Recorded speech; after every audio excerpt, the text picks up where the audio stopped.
Beauty, let me give you a reality check straight up for free. You will be rejected no matter what you do, no matter how you try to get around it. You will be rejected. Heck, you've even been rejected at some point in your life. I bet it didn't feel good, but that's the reality of life. We all will face rejection at some point in our lives. If you're not, and if you haven't, trust me, you've not been living. So, how to handle rejection. That's what we're going to be talking about today. I want to talk to you about how to handle rejection and still love yourself. So it's not a case of if you will be rejected. It's about when you get rejected, how should you handle it and still love yourself? So you remember that time when you asked your parents for something and they said no, and it totally crushed your soul because maybe that was the newest toy in town and you were so excited and you wanted to have it. You wanted to be one of those who would say, you know what, I got this. But your parents said no. They said, no, you're not going to get it. You're not going to get that outfit. You're not going to get that nose piercing. Whatever it is, you were rejected and you did not like it.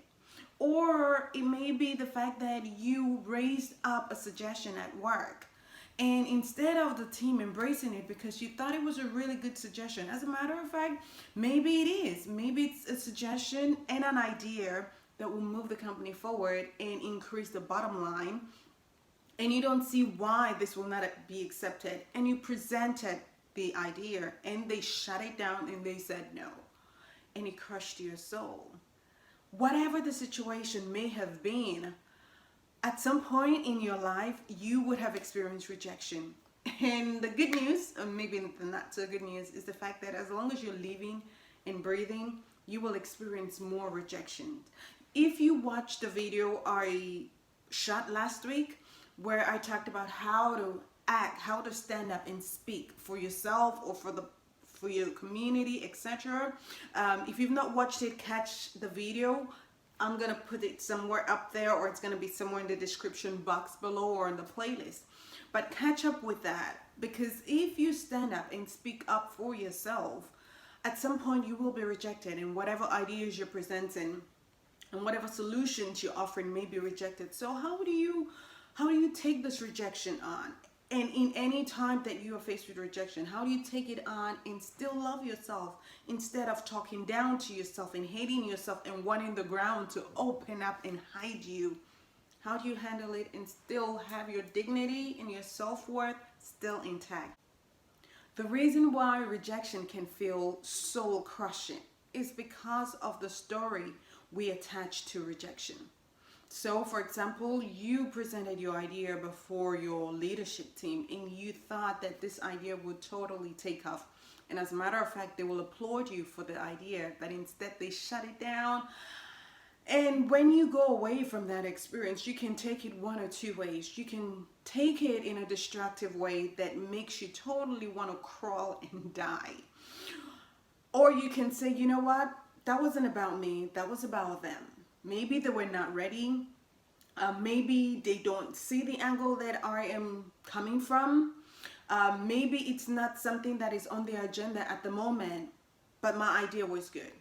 You can take that rejection and either create a story from me that you're worthless, you're no good, you're foolish, how dare you, whoever told you to try? Why didn't you just stay in your place? Or you can take that rejection and say, you know what, I was brave, I was smart, I worked hard, I put myself on the line, I was courageous, and I went out there, and it's not their time yet. It's not the time for the organization to move forward with that. They didn't see where I was coming from, but I was brave. Now, that's the same situation, but the way you interpret it is what determines whether you're going to leave that rejection with your self-worth intact, still loving yourself. Or if you interpret it negatively, then you would stall your progress because you could come up with all kinds of negative self-talk. So you could end up, as a result of that rejection, saying, you know what, I'm not putting my idea out there anymore. I don't care, nobody, I'm not going to risk being rejected again. I'm not going to risk looking stupid. I'm going to stay in my place. So the way that you handle rejection in such a way that it allows you to keep moving forward and not stop you is the message you attach to the rejection. And like I mentioned before, it's the fact that it's inevitable. At some point in your life, if you're living and breathing, you will experience rejection. If you're constantly putting yourself out there and you want to better yourself, you want to grow, you want to expand, you want to reach for your dreams, you want to become the woman that you have always wanted to be, you want to pursue those dreams that are important to you. If you're going to do any of those, then get ready, because you will get a lot of no's. There will be people who would not see your perspective. They would not fully understand where you're coming from. They may not be ready for what you're advocating and presenting. They may not be ready to pursue a goal like that. Not like they'll never, but at this point in time, they may not be ready. Or you may just not be the kind of person for them. Nothing wrong with you, but you're just not a fit for them. So there's so many reasons why you could be rejected and will be rejected. But what remains to whether you end up interpreting this as a disaster, I hate my life, I'm not putting myself out there, or whether you take it and say, you know what, that's one door that has shut, there's 100 more doors that I can knock on. The difference is how you interpret that rejection.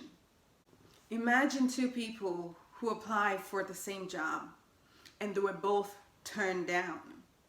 One person could look at the situation and go, you know what, okay, that's one no, all right, I'm going for the next employer who's going to say yes to me, and I'm going to keep going until I get a yes.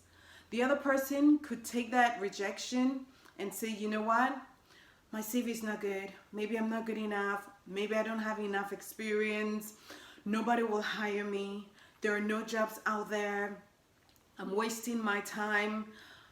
Same experience, same situation, but two totally different interpretation. I want you, whenever you experience rejection, not to internalize it and make up a negative story about it. I want you to see from a different lens that there may be so many factors that are responsible why you got rejected. Whether it's the fact that you gave your heart to somebody and they rejected you, they didn't want anything to do with you. Instead of you going back and thinking, I'm no good, I'm useless, who would ever love me? I would never find love.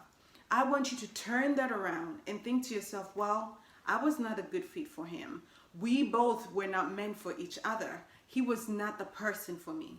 I'm going to go out there and I'm going to find somebody who is right for me, somebody who I can give my heart to, and somebody who will cherish it. You can choose one or the other perspective.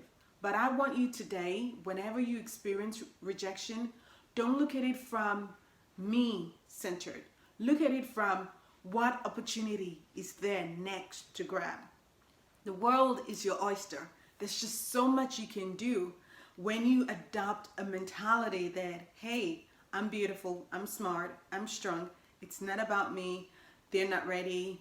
It's them. We're not a good fit. There's so much more opportunities out there for me. With that mindset, no matter what the world throws at you, no matter how many times you get rejected, you will always spring back on your feet, because you know what? The world is your oyster. And there's so many more opportunities for you to explore, whatever area that is. Now, I hope this video has helped you begin to reframe rejection, to understand that we will all experience rejection. It's not about if, it's about when. And I hope you have taken away from this video the mindset that would help you turn around every rejection so that it doesn't stop you or stall you or crush you, but instead you go, next please. My next opportunity is one step away. That's it for today. If this video has helped you, then give it a thumbs up and subscribe if you're not already a part of this amazing community of strong women. And please share this video with anybody else who needs to manage rejection, who needs to know how to handle rejection and still love themselves. I want to hear from you. What steps are you going to start taking? What will you start doing differently? Or how have you navigated rejection? Please share all of your wisdom in the comments for all those who will be stopping by to check it out.